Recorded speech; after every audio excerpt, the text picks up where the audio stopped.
Nag-deliver lang ng cookies, nag-viral na. Diyan raw nagsimulang makilala ang cookie business ni Rap. People wanna see the owners na they don't care about the products anymore. Pinakita ko lang paano mag-deliver ang isang owner. And I guess natuwa yung mga tao. The following day, gulat ako noon, umabot ng 100,000 views kagad, tapos 200,000, ganyan. Strike while the iron is hot, ganyan daw sa pagninegosyo. Kaya kung ano-anong gimmick ang ginawa ni Rap sa social media para mapansin ang kanyang cookie business. Gusto niyo pong dumiretso na po? Sige po, passport lang po ha. Pakita lang niyo po yung passport. Bakit pag ang bata masaya tumatalon, no? Dito niya, okay. 1, 2, 3! Happy birthday to you! Diyan raw nagsimulang makilala ang cookie business ni Rap. Matapos umingay ang content ni Rap online, ang kanyang tindahan ng cookies parang blockbuster na pelikulang pinipilahan. My cousin actually, from Alabang, she gave me, I saw her baking. Sabi ko, baka turuan mo naman ako ganyan. So she gave me mga pa-expire na chocolates.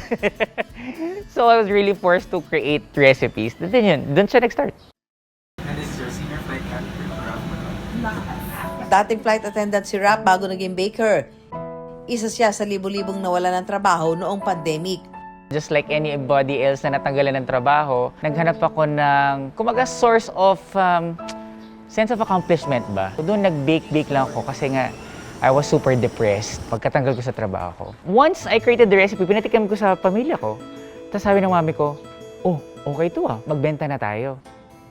Wala naman daw talagang balak si Rap na inegosyo ang kanyang cookies dahil umasa siyang makakabalik sa dating trabaho. Pero tulad ng bilog na cookie, umiikot din ang kapalaran. Sabi niya, oh, yung mga kumari ko, pinag-order ko na sila. Meron kong order na 6.5 dozen. Ang kanyang separation pay sa pagiging flight attendant ang ginamit niyang kapital. Exactly 10,000 pesos. Pumunta ako sa isang shop na nandun lahat ng mga ingredients. Binili ko lahat ng mga random items na wala akong alam. Ang likod bahay ni Rap ang kanyang naging commissary, na dati na raw baking area ng kanyang nanay na may pastry business noon. Mula sa paisa-isang order ng cookies, umabot na raw sa daan-daang piraso ang kanyang binebake sa isang araw. Roller coaster siya, just like any other business.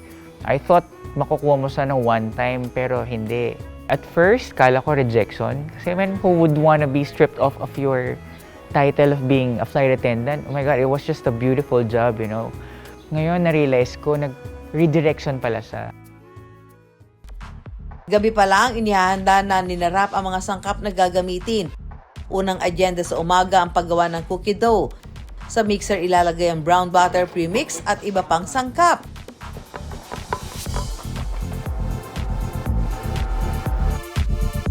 Saka ihuhulma ang cookie dough.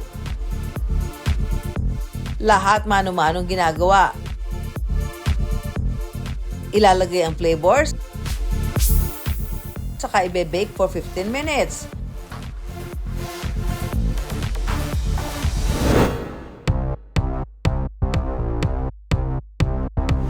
Ang dating 4 na flavors na cookie ni Rap, mahigit 30 flavors na ang pwedeng pagpilian. Ilan sa bestsellers ang original cookie, biscoff, red velvet, dark chocolate, at ang laging sold out na Dubai Kanafe Bomb. Authenticity is very important to me. So I just did my own thing talaga. Sinunod ko yung palette ko at wala akong sweet tooth. Palauna, naimbitahan na si Rap na maglagay ng stall sa isang mall. Hindi mo kailangang magbigay ng monthly rent. Ano lang, 5% of your income. So parang ako, it was just really a sign from God. Pero ang inakala niyan tuloy-tuloy na success, Akala ko, after naging physical store na talaga siya, dadagsain ako ng mga tao. Pero hindi pala. Everyday ata kita ko 1.5 lang. Tapos nasisiraan ako ng cookies, ang daming back orders, kanyan. Walang pumapansin.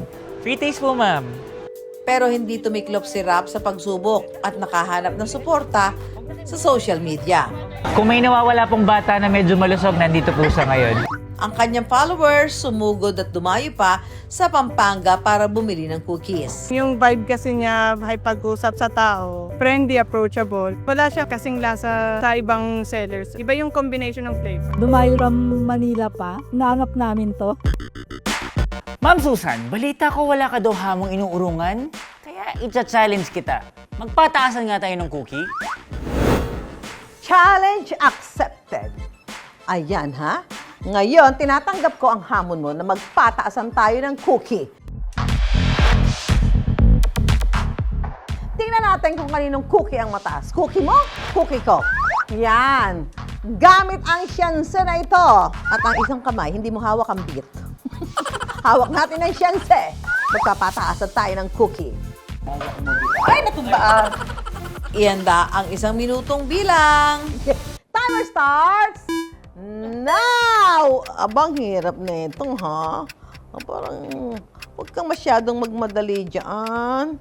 Dinadaan yan sa relax. Take your time. At di porket matagal ka na sa industriyang ito, magpapatalo ako. At hindi ko rin naman sinabing kung matagal na ako, matatalo mo ako, ha? Kakulay mo ang choco butternut na cookie ko. 1 minuto lamang. Lampas na ang 1 minuto. Tingin ko'y talo ka na. Kailangan na ng cookie. Parang Bilangin mo ang cookie mo. 1, 2, 3, 4, 5, 6, 7, 8, 9, 10. 1, 2, Huwag mong 3, italon. 4, 5, 6, 6, 6, 1, 2, 3, 4, 5, 6, 7, 8, 9, 10, 11. Panalo ang cookie ni Ma'am Susan! Panalo ko ka! Sabi ko sa iyo at dahil ako ang nanalo, iuwi ko lahat ng cookie mo. Yan. Nako, kape ang katerno na to. Black coffee? Terno-terno sa kape or tea. Sarap. Kasi yung lambot niya is tama. Sweetness is okay. Mag-black coffee na lang kayo. Umaabot na ng 1 hanggang 2,000 cookies ang kanilang nagagawa sa isang araw na may katumbas na kitang mahigit 50,000 pesos. 135 pesos ang kada cookies. May buy 6 take 1 promo naman na nagkakahalaga ng 810 pesos. Naghahanda na rin si Rap sa pagbubukas ng kanilang cafe. Make God your business partner kasi hindi mo kakayanin. Gusto mong mapalapit sa Diyos? Mag-business ka. Kasi kakapit ka talaga sa Kanya. Produktong pampamilya lang sana, naghahatid na rin ng matamis na kita.